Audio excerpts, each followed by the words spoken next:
Assalamualaikum warahmatullahi wabarakatuh.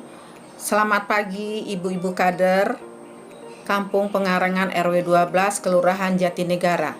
Pagi ini saya melanjutkan materi yang tadi sudah disampaikan oleh pemateri sebelumnya, dan saya akan menjelaskan penemuan kasus TB anak dan investigasi kontak. Tentunya screening TB pada anak sedikit berbeda dengan screening pada TB dewasa. Baik ibu-ibu kader, saya coba untuk menjelaskannya. Semoga apa yang kita berikan ke depan bermanfaat buat kita semua. Penemuan kasus TB anak dan investigasi kontak. Epidemiologi TB anak, sebagian besar kasus terjadi pada anak umur kurang dari 5 tahun. Sebagian besar penyakit terjadi dalam 2 tahun setelah kontak dengan sumber penularan. Sebagian besar kasus TB pada anak adalah TB paru, bukan ekstra paru. Mengapa TB pada anak penting? TB anak merupakan 10-15% dari seluruh kasus TB di Indonesia. Anak berisiko tinggi untuk berkembang menjadi sakit setelah terinfeksi. Infeksi laten TB pada anak, jika tidak diobati dengan benar, akan menjadi kasus TB di masa dewasa dan merupakan sumber penularan untuk penularan TB paru. Definisi investigasi kontak, kegiatan yang bertujuan untuk mengidentifikasi anak yang kontak erat dengan penderita TB, memeriksa ada tidaknya sakit atau infeksi TB pada orang yang terkontak tersebut, memberikan terapi yang sesuai. Mengapa investigasi kontak penting ditujukan langsung pada kelompok berisiko? Salah satu adalah meningkatkan temuan kasus baru atau CDR, atau disebut juga dengan case detection rate. Menemukan kontak yang memiliki infeksi laten TB sehingga mereka dapat diberikan pencegahan dengan profilaksis INH, kesempatan untuk memberikan edukasi. Di dalam investigasi kontak, kita mengenal beberapa istilah. Ada yang disebut dengan kasus indeks, ada yang disebut dengan kontak, kontak serumah, dan kontak erat. Tentunya mempunyai definisi yang berbeda. Kasus indeks adalah semua pasien TB yang merupakan kasus pertama yang ditemukan di suatu rumah atau tempat-tempat lain seperti kantor, sekolah, tempat penitipan anak, lapas atau panti-panti dan sebagainya. Sedangkan kontak adalah orang yang terpapar berkontak dengan kasus indeks. Misalnya, orang serumah, sekamar, satu asrama, satu tempat kerja, atau satu kelas, atau satu penitipan. Itu disebut dengan kontak. Sedangkan kontak serumah adalah orang yang tinggal serumah minimal 1 malam atau sering tinggal serumah pada siang dengan kasus indeks dalam 3 bulan terakhir sebelum kasus indeks mulai mendapat obat anti tuberkulosis atau disebut dengan OAT. Sedangkan kontak erat adalah orang yang tinggal serumah tetapi sering bertemu dengan kasus indeks dalam waktu yang cukup lama, yang terintensitas pajanan atau berkontak hampir sama dengan kontak serumah. Mengapa anak menjadi prioritas pada investigasi kontak? Karena prevalensi infeksi pada anak kontak erat sekitar 30-60%. Anak berisiko tinggi untuk menderita TB setelah terinfeksi, menderita TB berat seperti meningitis, TB miliar. Anak dengan infeksi laten TB bisa menjadi kasus TB pada masa dewasanya.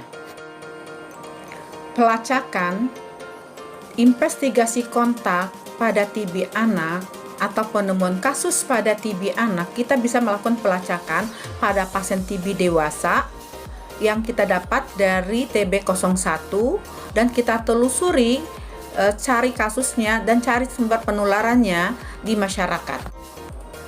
Langkah-langkah investigasi kontak, pertama adalah kita melakukan identifikasi kontak, apakah masuk kepada kategori kontak erat, kasus indeks, atau kontak serumah. Tadi di depan sudah kita bahas bahwa kontak indeks, jika diadakan pada kontak indeks berarti kita akan melakukan pelacakan, ya. Kalau dia misalkan kontak serumah, misalnya ada orang tuanya yang penderita TB, Terus dari orang tua penderita TB kita telusuri, dia punya anak ada nggak keluhan gejala klinisnya, batuk lebih dari 2 minggu atau berat badan menurun. Ya, setelah itu kita melakukan pemeriksaan. Dari pemeriksaan kita tentukan apakah dia infeksi laten TB atau dia sakit TB biasa. Kalau memang didapatkan kasus tersebut dengan infeksi, kita melakukan pengobatan atau melakukan pencegahan yang sesuai dengan kasus yang kita temukan. Baru kita lakukan monitoring dan evaluasi, setelah itu kita lakukan pencatatan dan pelaporan. Diagnosis TB anak. Pada diagnosis TB anak didasarkan pada 4 hal. Pertama adalah konfirmasi bakteriologis TB, misalnya dengan pemeriksaan BTA atau TCM atau tes cepat molekuler. Yang kedua adalah dengan gejala klinis yang khas pada TB anak. Yang ketiga adanya bukti infeksi, ya hasil dari uji tuberkulin atau dari pemeriksaan kontak erat pada pasien TB. Yang keempat kita bisa lakukan dengan gambaran foto ronsen toraks. Anamnesis gejala pada TB anak biasanya didasarkan kepada 4 kriteria. Pertama adalah batuk lebih dari 2 minggu, tidak membaik dengan antibiotik atau tidak dengan pengobat anti asma. Yang kedua adalah demam lebih dari 2 minggu, tidak membaik juga dengan pemberian antibiotik. Yang ketiga adalah berat badan tidak naik atau turun dalam 2 minggu terakhir, yang tidak membaik dengan asupan nutrisi yang optimal. Yang keempat adalah malaise atau malas atau lesu yang tidak aktif dan kelihatan dari wajah anak yang lesu secara terus-menerus. Ya. Riwayat kontak erat dengan penderita TB paru dewasa. Ketika kita melakukan pelacakan atau penemuan kasus TB anak, pertama kita harus menanyakan dulu seberapa erat kontaknya dengan sumber penularan. Yang kedua, BTA sumber penularannya positif apa negatif. Misalnya, apakah orang tuanya itu atau mungkin keluarganya itu adalah dengan penderita positif, atau misalnya dengan tetangganya. Tetangganya misalnya ada yang menderita TB. Ternyata anak terkontak dengan penderita tersebut mungkin karena sering bertamu ke rumahnya. Nah, kapan terjadinya kontak? Kita harus tanya. Sakit TB biasanya berkembang dalam 2 tahun setelah kontak. Ya, jika sumber penularan tidak dapat diidentifikasi, selalu ditanyakan apakah ada yang batuk lama di rumah ini. Jika anjurkan orang tersebut untuk pelacakan TB. Sistem scoring. Pada TB anak, kita melakukan dengan sistem scoring di mana kasus-kasus yang kita temukan tadi dengan pemeriksaan, yaitu dengan uji tuberkulin, dengan pemeriksaan ronsen, dengan uji klinis, ya. Setelah itu kita lakukan scoring. Sistem scoring ini kita berdasarkan dengan skor. Biasanya skor yang kita lakukan adalah bahwa scoring pada TB anak untuk penderita positif bila scoringnya adalah sama atau lebih dari 6. Jika lebih dari 6, maka anak itu dikatakan dia adalah TB paru. Bagaimana sistem scoringnya? Sistem scoringnya adalah menggunakan pertama, kontak. Kontaknya jelas tidak? Jika anak terkontak, misalnya ada orang tuanya minta TB, tentunya anak itu sudah menjadikan BTA positif untuk skornya. Walaupun hasil pemeriksaan itu anak masih belum diketahui, tapi dia sudah mendapat nilai skornya 3. Yang kedua adalah dari pemeriksaan uji tuberkulin. Kita akan melihat apakah uji tuberkulinnya anak itu negatif atau positif. Jika anak dengan uji tuberkulinnya negatif, berarti nilainya adalah 0. Tapi jika uji tuberkulinnya adalah positif, berarti anak dengan skornya adalah 3. Yang ketiga dengan berat badan. Kita ukur dengan berat badannya. Berat badan berdasarkan adalah berat badan per usia kurang dari 80%. Jika kurang dari 80%, berat badannya adalah dengan skornya 1. Tapi jika berat badannya, misalnya berat badan per usia adalah kurang dari 60%, maka skornya adalah 2. Setelah itu kita nilai juga dari tanda klinis. Demam, ada nggak anak demam lebih dari 2 minggu? Jika ada, berarti skornya adalah 1. Ketiga adalah dengan pemeriksaan klinis juga, dengan batuk. Apakah anak ada batuk lebih dari 3 minggu? Atau 3 minggu? Kalau dia lebih dari 3 minggu, skornya adalah 1. Kita nilai lagi pembesaran kelenjar getah beningnya. Ada nggak pembesaran kelenjar getah bening? Misalnya, kita lihat berapa besar besar tebalan dari kelenjar getah bening itu? Apakah lebih dari 1 cm? Apakah ada nyeri atau tidak? Jika lebih dari 1 meter, skornya adalah 1. Apakah ada pembengkakan di daerah sendi?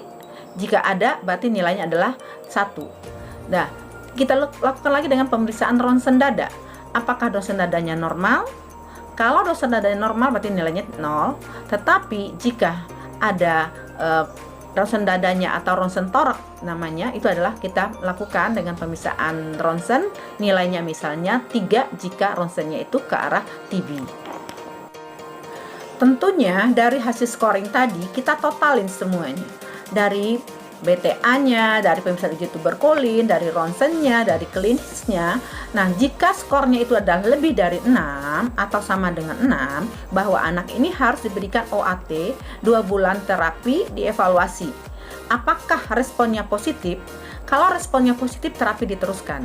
Tetapi responnya negatif, biasanya anak dilakukan atau dirujuk terus ke rumah sakit untuk pro-evaluasi. Identifikasi kontak pada TB anak dilakukan pada saat kasus indeks memulai pengobatan. Kita tanya dan catat informasinya berikut pada TB01 pada kasus indeks.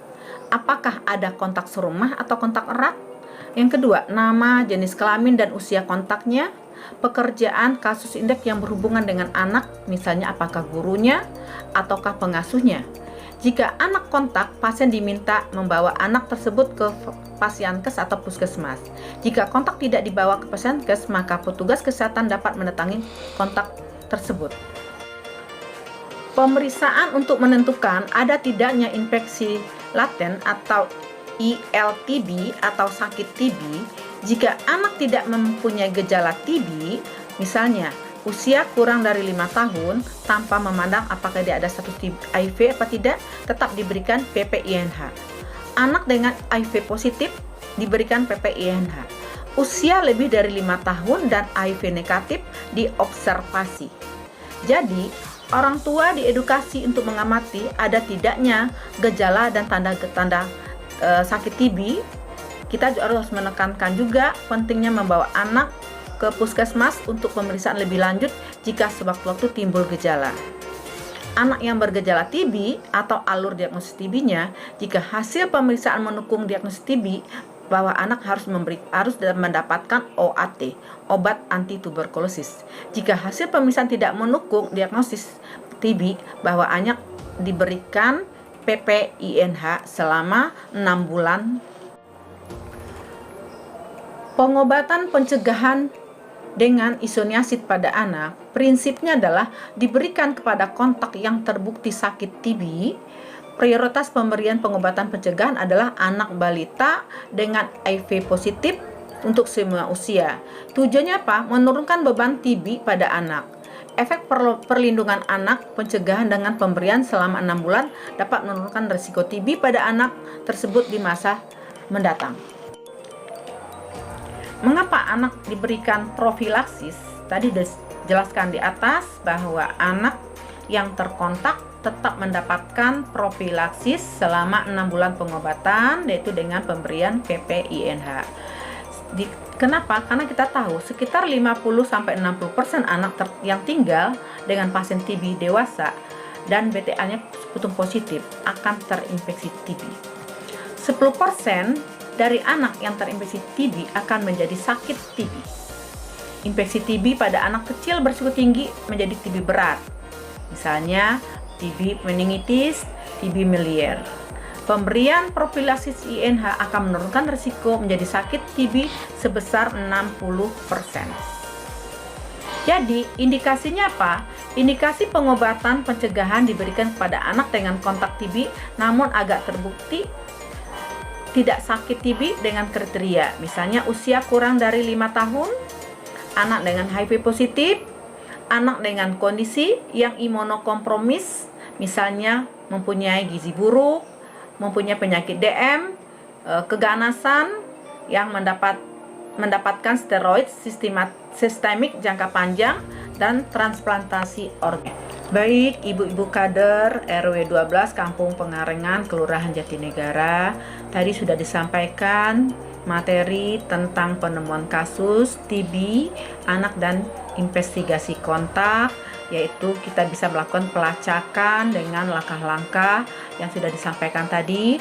Tentunya nanti dalam melakukan pelacakan atau dalam melakukan penemuan kasus TB tersebut, kita bisa lakukan di masyarakat dan kita bisa lihat dari TB01 yang ada dari catatan pada puskesmas, yaitu registrasi TB01, yaitu dari orang TB dewasa positif yang menderita TB.